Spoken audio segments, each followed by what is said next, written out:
जय प्रधानी पूर्व अध्यक्ष आईसीआई वाराणसी। आज जो बजट पेश हुआ है, क्या-क्या इसमें लोगों को सुविधाएं मिली? देखिए, बजट में जो पेश हुआ है उसमें अगर पहले इनकम टैक्स की बात करते हैं तो इनकम टैक्स कानून 1961 का बना हुआ था। तो उसमें इतने चेंजेस आए, सरकार ने उसको कानून को ठंडे बॉक्स में डाल दिया। वो कानून खत्म हो गया है, नया कानून बना दिया है इनकम टैक्स एक्ट 2025। 1 अप्रैल 2026 से नया कानून लागू होगा। वो इतना सिंपल है, फॉर्म सिंपल है, उसकी लैंग्वेज सिंपल है और वो पढ़ेंगे लोग इनकम टैक्स 2025 तो काफी सरल भाषा में लिखा गया है। तो काफी सबको आम आदमियों को समझ में आएगा इनकम टैक्स कानून क्या है, काफी सरल कर दिया गया है। और दूसरा है कि जो टैक्स स्लैब है वो उसमें यथावत रखा है, यानी कि आज की डेट में भी 12 लाख तक की आमदनी हो रही है तो आपको कोई टैक्स नहीं देना होगा। और अगर आप सैलरी वाले हैं तो 75,000 और जोड़ दिए, यानी कि 12,75,000 तक आमदनी हो रही है किसी को तो उसको कोई टैक्स देना ही नहीं इनकम टैक्स है। एक अनुमान के हिसाब से पूरे इंडिया में केवल 1% ही लोग होंगे मेरे ख्याल से जिनको टैक्स देने की नौबत आएगी, बाकी सब टैक्स के दायरे से बाहर हो जाएंगे। नौकरी पेशा वर्ग जो है उनको शायद टैक्स देना पड़े। नौकरी पेशा लोगों को अगर उनकी आमदनी 12,75,000 साल के अंदर है तो 1 रुपया टैक्स नहीं देना है। जब उनकी आमदनी 12,75,000 सालाना से ज्यादा है तभी इनकम टैक्स देना होगा, उसके अलावा नहीं। ये इनकम टैक्स की जो पहले की विधि रही, अब जो प्रावधान आया इसमें क्या अंतर आया है? इस बार उन्होंने अगर रेट को चेंज नहीं किया, रेट वही है जो पहले था। इस बार इन्होंने चीजों को सिंपल कर दिया है, यानी कि जैसे आप विदेश से जाते रहे तो आपको 5% टैक्स टीडीएस देना पड़ता रहा, टूर वगैरह पे 2% देना होगा। उसी तरह आप फॉरेन से गुड्स लेके आते थे, माल लेके आते थे तो उसमें आपको 20% टैक्स देना पड़ता था, पर्सनल वाले पे उसको 10% कर दिया गया है। तो टैक्स वाले की रिटर्न फाइलिंग डेट जो थी 31 जुलाई थी, उसमें उसको 31 अगस्त कर दिया कुछ लोगों के लिए।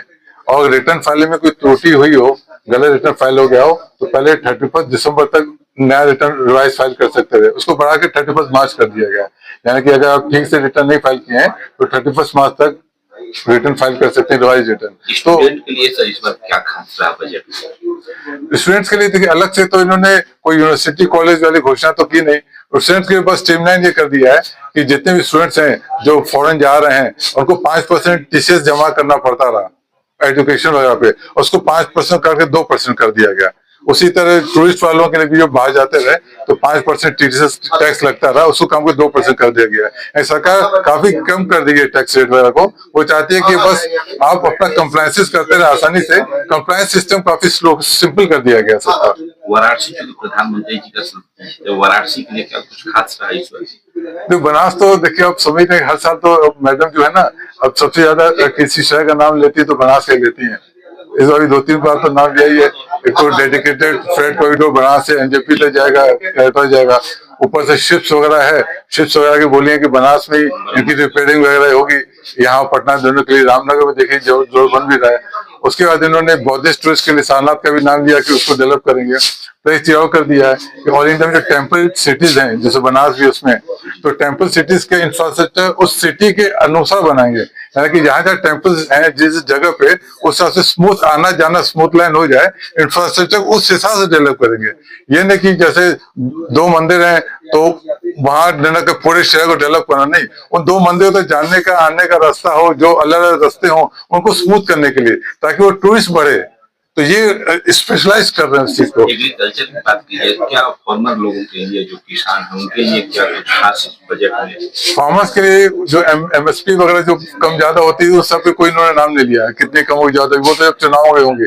बस उन्होंने एआई टेक्नोलॉजी को बढ़ावा दे दिया और उनके अलग प्लेटफॉर्म कर दिए ताकि वहां को जानकारियां अच्छी तरह रेगुलर मिल जाए कि क्या वहां ट्रेंड चल रहा है मार्केट में, उस शहर में, उस सिटी में, उसके बाद देश में। वो सरकार चाह रही है, जो सच बात भी है। देखिए ना, जब तक फार्मर खुद अपने होशियार नहीं होंगे, उनको ये नहीं पता होगा कि उनके शहर में क्या रेट है, बॉम्बे दिल्ली में क्या रेट है, या देश के दूसरे राज्य में क्या रेट है, यहाँ तक कि वर्ल्ड में क्या रेट है, वो एआई की टेक्नोलॉजी का इस्तेमाल करते हुए इंटरनेट के माध्यम से जब तक गूगल खुद न करते रहेंगे, मेहनत नहीं करेंगे, अपने आप को एक्सपर्ट नहीं बनाएंगे, कमाई होगी नहीं। तो उनको समूह में रह के कमाई करना होगा और एक्सपर्टाइज नॉलेज उनको लेनी होगी, एक्सपर्ट की सर्विसेज भी लेनी होगी, तभी जाकर वो प्रोडक्ट अच्छे दाम पे और सही जगह पे बिकेंगे। तो उनको खुद तो मेहनत करनी पड़ेगी। रेलवे को भी कुछ चर्चा हुई?